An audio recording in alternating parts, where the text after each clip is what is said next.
Welcome. This is another episode of the Defenders of Business Value podcast, a podcast where we talk about what makes a business valuable, learn the tips and tactics to increase your company's value that only veteran deal makers know. And now, here's your host, Ed Mysogland.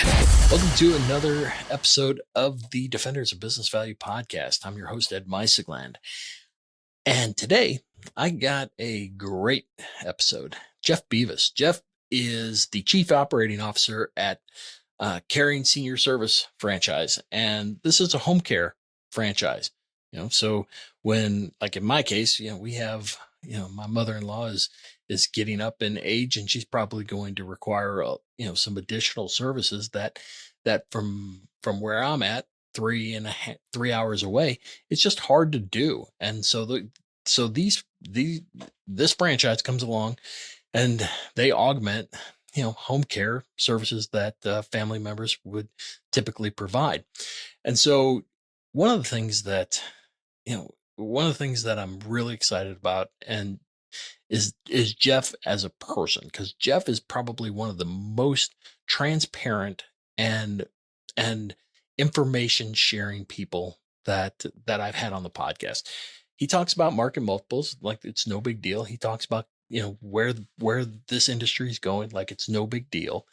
And at the end of the day, he is looking at, how to further serve the people that have entrusted him. And so I'm certain if you've ever considered the home care world, this episode's for you because it is absolutely dynamite. So like I said, I'm certain you'll enjoy my conversation with Jeff Bevis from Caring Senior Service.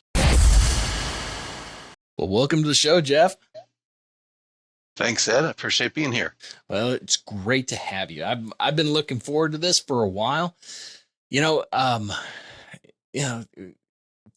years in the franchise world, you don't get this kind of horsepower on a podcast like this very often. So I'm glad you're on. And I the worst part about my podcast is the introductions. Before you come on, I do my introduction but I just don't think it ever does the guest any good. So I hate to ask you, but can you talk a little bit about, just kind of your journey into this space and then, Caring Senior Service? Sure, absolutely. Well, I've been in the home care franchise space for the last 21 years, 38 years total in franchising, 7 brands across 5 industries. But home care to me, Ed, was like the best of both worlds, to marry the franchise entrepreneurial aspect to it and really help aspiring entrepreneurs, but then to be able to serve seniors and the disabled and a very vulnerable population. And having those two combined now has just been the best possible scenario from my standpoint. Well, the funny thing is when you do research for a podcast, the funny thing is you never know what you're going to hear about people. And the funny thing about you is no one can say anything bad about you. I went high and low and you're salt of the earth guy. So, well, so I'm glad you're on and I'm glad you're my guest. And the first question I had for you is kind of the state of the industry, because, COVID was kind of crazy in your world. So I guess, where did you come from and where are we now and where are we going? Absolutely. So, and COVID, no disrespect intended, of course, actually put a spotlight on the home care industry in a very positive way. Yeah. So we've seen tremendous lift as an industry coming out of COVID because of that. The industry was growing the last 20 years. It's grown dramatically. The demographics, Ed, and multiple forces are all showing actually almost a doubling of the industry in the next 20 years, which is hard to imagine having seen it literally in this past 20 years. But with the spotlight on home care now as really the place that people want to stay, as well as healthcare professionals seeing this is the low cost, really focus area for patients, clients, non-medical and medical. It's a great industry, a lot of moving parts. It's not without its challenges, but a lot of opportunity. Well, the biggest complaint that I have heard has to do with the barriers to entry. That you know what, you can just set up shop and you're in business. And like my industry, the best thing that could happen is some regulatory body overseeing this and keeping the riffraff off to the side. Mm-hmm. So, and that's kind of where my question is the differentiation. You know, how does someone know to what's a rep? You can go to Better Business Bureau and things like that. I recognize that. My question, it has to do with, where's the signal from the noise? You know what I mean? Mm-hmm. Yes. So there is low licensure, but there is state licensure in 34 of the 50 states. Okay. And that is a positive. So to your point, to your question, I think increasing licensure in 2003, when I came to this industry, there were 6 states that had licensure. So it's gone from 6 to 34 in 20 years. It will eventually be at 50. So the licensure is one positive force to at least create a barrier of entry, and at least establish kind of a service level, and to try to drop that riffraff under the table, out of the market. The reality is, because of the demographics and the overall demand, I think even with licensure in 50 states, we're still going to always have the private individual caregiver out there that doesn't have to be licensed. Yeah. So with the franchise, is the license with the franchise, or is the license with the franchisee, or both? Yeah, it's actually both. So the license is a state license granted to the franchisee, and they have to provide their franchise agreement as a backup with their application. I got it. So,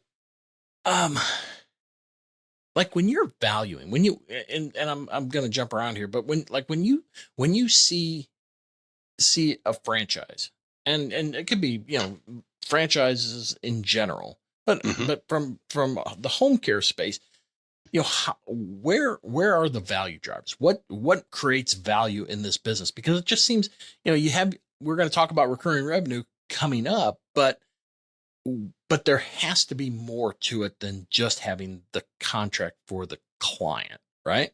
Yes. There's definitely infrastructure there. Our multiples are running 3.5 to 4 times earnings as an industry average.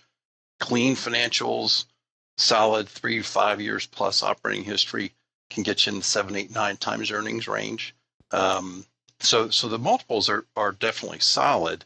The infrastructure pieces, really like any other franchise business, Ed, are the main drivers. So, are there systems, processes, the team, not the owners per se, obviously, because you don't ever want to buy a business and then the owner walks away and the business is zero, right? But it's the team, it's the people. And in our business, as you know well, that labor challenge with the caregiver and the staff is the biggest driver right now.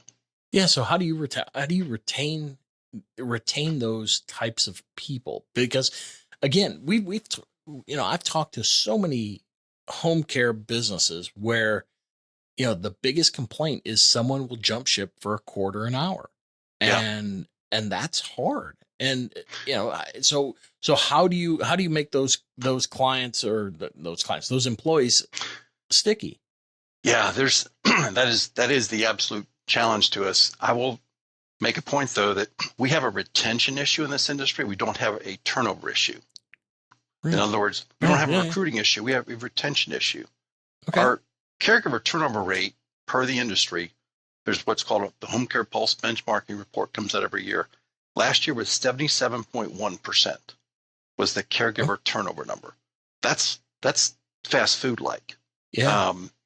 But it's really a question of, to your point about someone jumping for a quarter more per hour. It's really not pay. When we survey caregivers as an industry or as a brand you're carrying, pay is 4th or 5th down the list. Really? What's the 1, 2, 3? Number 1 is they want flexibility of schedule. Number 2, they want appreciation, loyalty, and to be valued. Number 3 is they want training and professional development. And number 4 is pay. Wow. I've not in a million years would I have thought that. Yeah. So, okay. But it makes sense. So then what that leads to is the brands that do a good job of basically investing in their people, developing their people, showing a career path, showing that training and professional development, that they're the ones that have that stickiness, and they keep the caregivers, so they have a higher retention rate, a lower turnover rate. Wow. I wouldn't have I wouldn't have thought I wouldn't have thought that. One of the other reasons that that I have heard had more to do with the client interaction. That some of these people are just brutal to work with, and it's like, you know what? Now? Sorry for your situation, but why are you taking it out on me, kind of thing? But the business owner is locked in because, that's revenue, and we got to kind of figure out how we're going to make this work. So go ahead. Yes, very, very true. Although I will, and again, no disrespect intended to our clients, because we're here to serve, but it's okay to fire a client.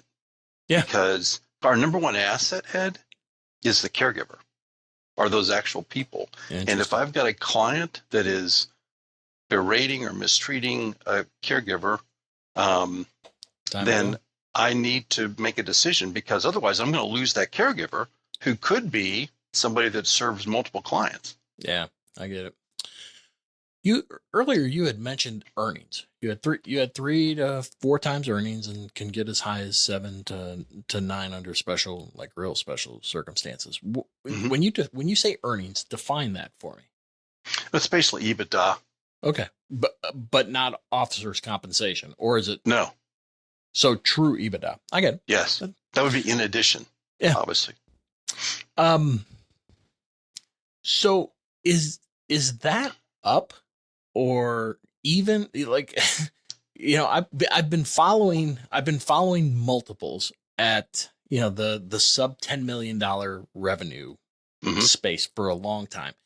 And it just doesn't seem like there's that much volatility. It true or false in your business that it stays fairly consistent? I would say true. It's been in that, call it 2.5 to 4 range. Gosh, the last 8 or 10 years. I get it.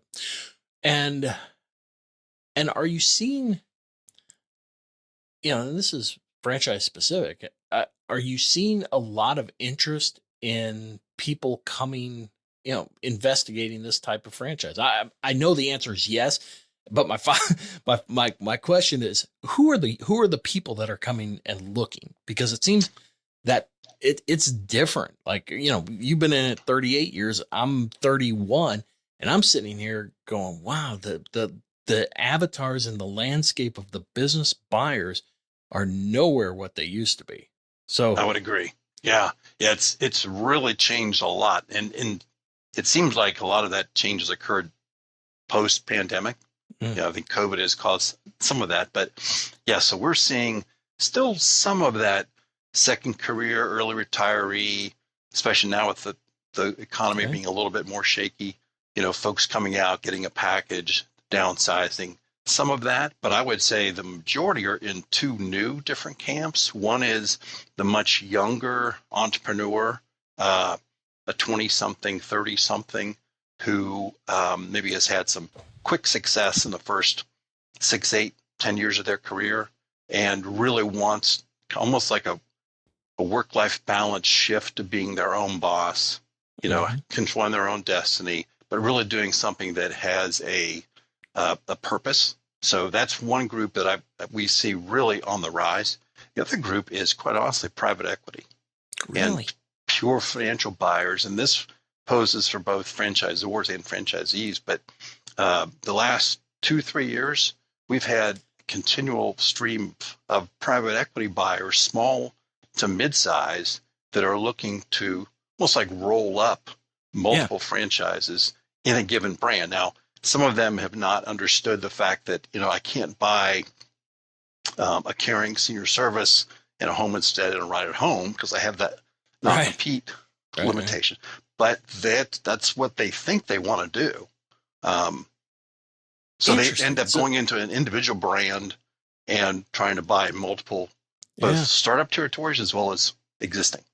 And so they don't, it surprises me with private equity, because I would assume that the cost associated with the ongoing fees of a franchise would create, some friction, especially with their management fees and all the other things that they bake into, the acquisition. So that's interesting, but I can totally see from, my experience with private equity and their use of, systematizing so many things and just, coming up with ways to add, add gas to a great operating system. Mm-hmm. It seems, counterintuitive, but you're the one seeing it. Well, it has been a little surprising too. I think the appetite there is still more in kind of the higher end, larger end of our home care industry. Meaning, I was talking to a gentleman last week who said, I really want somebody in the $1.5 million to $5 million EBITDA range.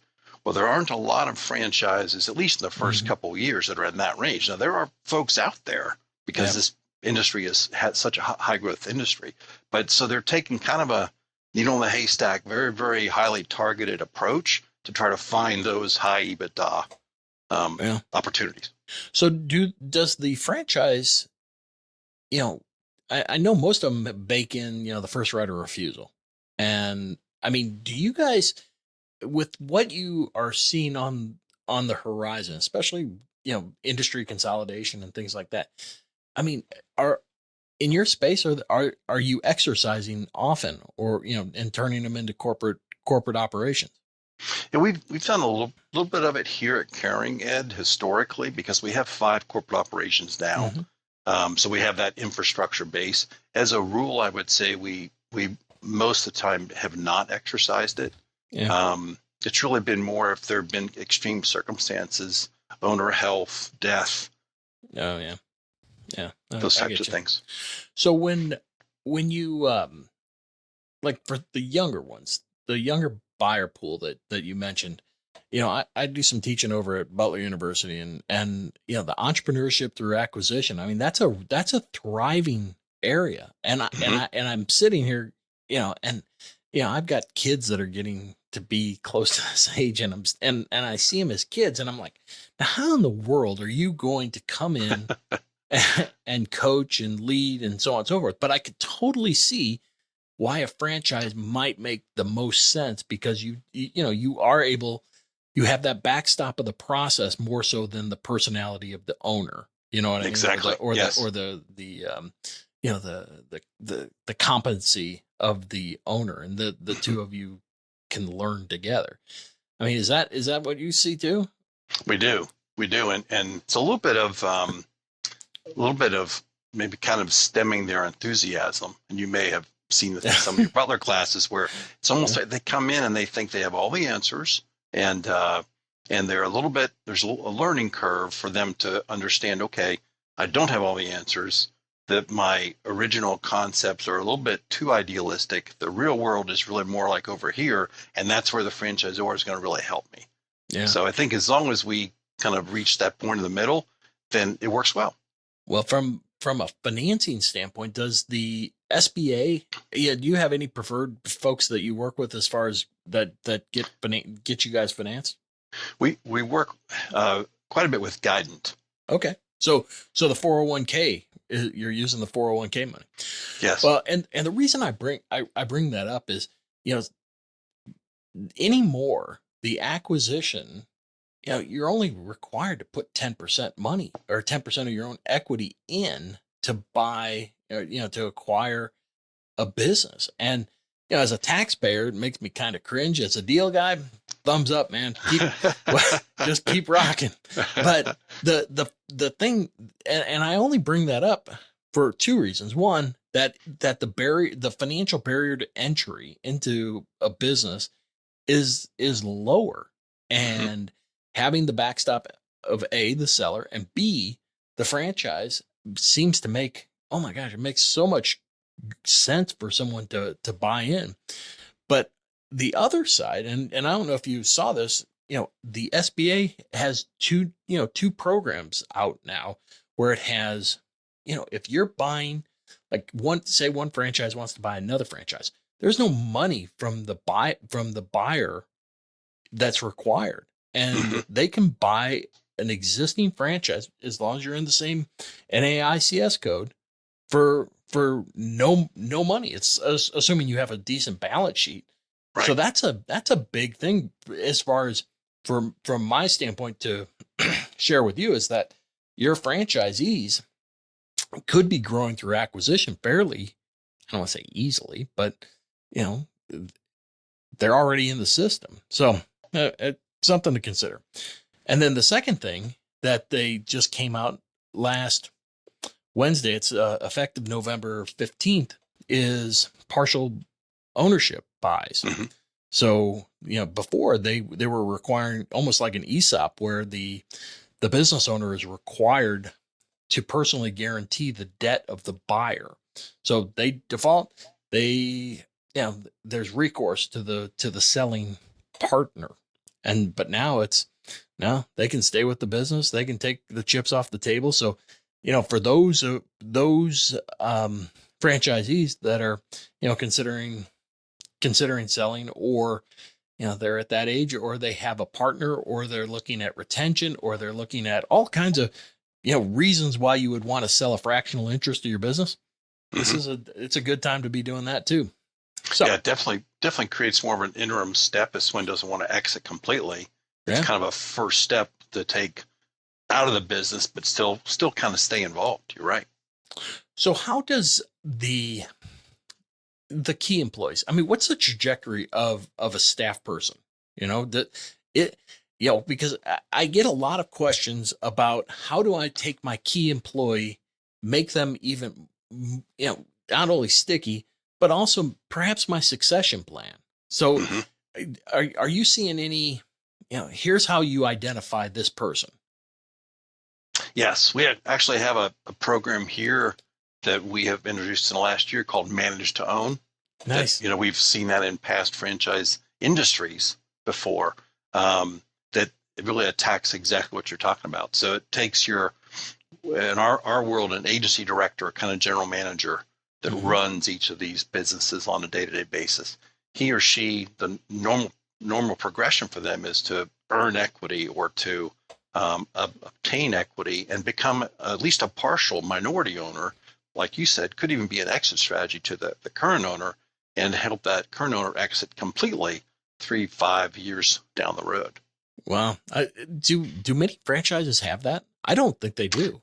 I've been doing it in all 5 industries that I have been in over the years. I first started, in truck rental and car rental with budget truck rental and thrifty car rental. And we had it back then, Ed. So yeah, I've always seen that as being a real appeal. It's not going to be a massive feeder to you per year, but if you have a really good, solid managed to own program, you should be able to do 6, 8, 10 awards a year.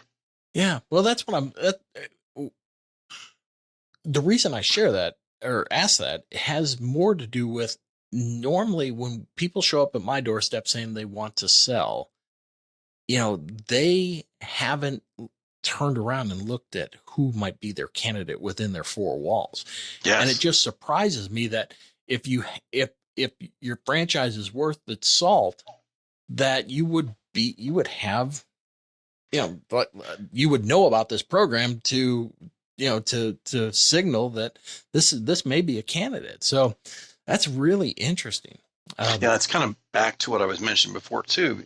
Even on the caregiver side, it applies to staff. So, agency directors, care managers, marketers, the other kind of management side of each of the home care businesses, they want that same thing. They want professional development. They want training. They want career progression. So we're using Manage to Own on the front end, recruiting those staff management positions so they know, hey, in 2, 3, 5 years, that's what I want to be a part of. And granted, I'm this is going to sound weird, but I don't mean it to. So a lot of franchises that the customer tends to end up being the franchisee. All right. That they tend to be the buyer. Now, granted, I'm not, the person you're serving, I'm not referring to them, but I will say probably a family member or somebody, do you see that? I mean, Oh, when you yes. start, interesting. Yes. In fact, it's a great point. So about 10, 12 years ago, this industry shifted to where the senior, the end client, who was the decision maker, we saw a major shift to the adult child.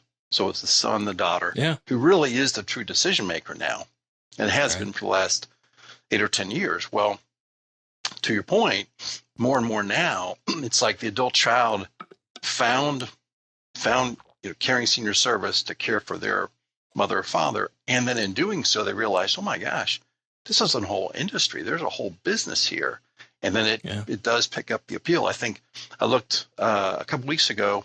98% of our current owners were initially a client. Wow.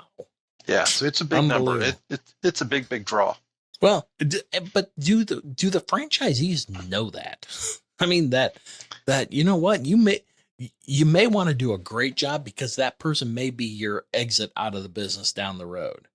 Yeah. Do they know that or not? Yeah, I would say it's kind of a mix. Okay. Part of our introducing this program in the last year was really helping educate that exact point that, look, if you're thinking of your exit, the first 2 questions I ask them are, what does your buyer look like? So let's at least understand what that profile looks like of who they're looking for. And then the second question is, have you talked to your existing staff? The existing staff may either know someone like that, or they may raise their hand. Yeah. Interesting. Themselves. So you got your staff, you've got the clientele you're serving as potential buyer pool, and then you broaden to the planet. Interesting. So recurring revenue, this is, I mean, that's why everybody wants your business. It's driven by recurring revenue. Is that true or not? I mean, I know partially it is that, because you have an engagement and you're serving on a regular basis, but is that really what drives the value? I would say it's one of the key factors. Okay. And the short answer is yes, but so, we serve clients on an hourly basis, typically a 2, 4, 6 hour minimum, all the way up to and including 24/7 care, providing for care around the clock and everything in between. The average client takes 24 hours of care per week. And we'll have clients, Ed, for, 1 or 2 weeks, and sometimes 1 or 2 days if they're in bad shape.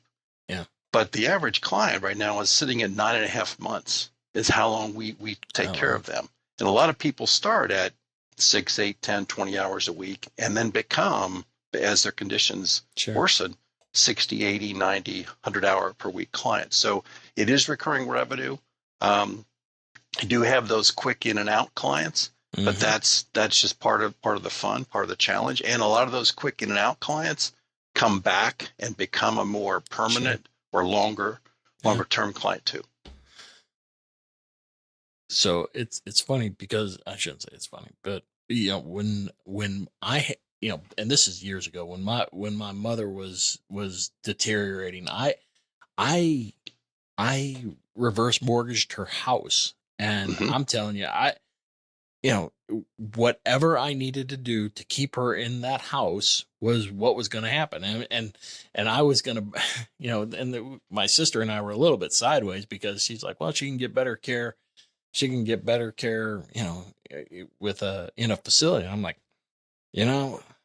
I will burn through every nickel to make sure she's here. And granted, I did a pretty good job of it, but at the same time, that's, everybody wants to. No one wants. Who wants to go to a facility if you don't have to go? Yes. So and as we see the baby boomers continue, I would imagine that it's going to only amplify this industry. So how do you grow? I mean, I've known you for a long time, and good operation. Anything that you're associated with is a good place to hang out. So So how are you growing and where? Yeah, we're growing really in a number of different markets, in a number of different ways. So our internal growth through existing franchise owners who are buying or securing a second, third, fourth territory. We're definitely growing through outside or organic sources. We're big believers in support the veteran community. So we do market heavily to veterans and their spouses. We also market heavily to the industry, as in the home care industry, and based on managers, because there are a lot of managers in operating businesses right now that have the aspiration to own their own as well. So it's kind of that managed to own that we have internally, but also managed to own externally too. And then lastly, we're targeting specific occupations like physical therapists, occupational therapists, because we already have several of those that are existing very successful franchisees. So when someone looks to buy something like this, two things. On the left side of the T chart, what are the we talked about recurring revenue, but what makes the business a good target? And earnings are the obvious one. And then on the other side is, what are the red flags that a normal due diligence doesn't shake out? Sure. So I think on the left side, you have as diverse of a referral source base as possible. Okay. So meaning if everybody, or if they have a lot of their business is a Medicaid state waiver or one or two key referral source buckets, that's a limitation. You really want a very diverse referral source base so that you're getting clients from a lot of different original sources. The team, the longevity of the team, the aspirations of the team, kind of the current state of the management team, I think is a big plus. Also measuring that caregiver retention number is a key. Yeah. So you've got some operational or people pieces, I think, that are big factors in addition to the earnings. On the red flag side, it's almost the opposite of what the points I just said. So if you only have a few referral source buckets, if your caregiver retention number is very low and the turnover number is high, if you haven't seen aggressive marketing, and of course the metrics need to be in place to back up everything that the seller is actually telling you. So when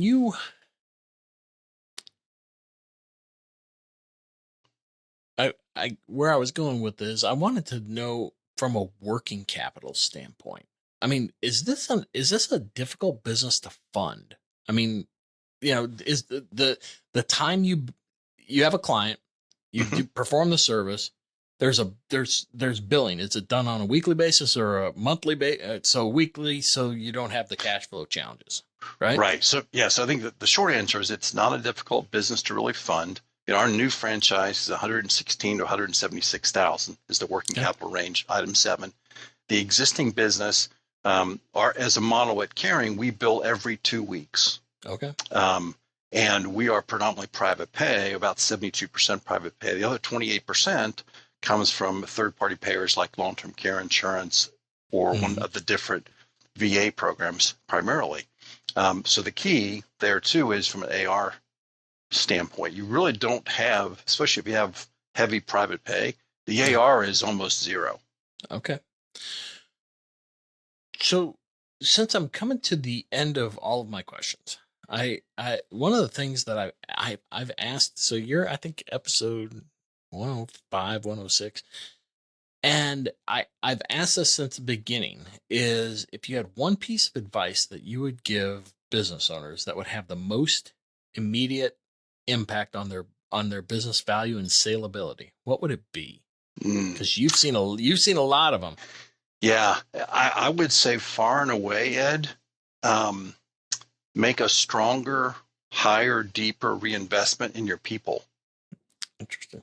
I see a That's lot good. of owners that almost try to systematize things and don't really maintain a high human aspect.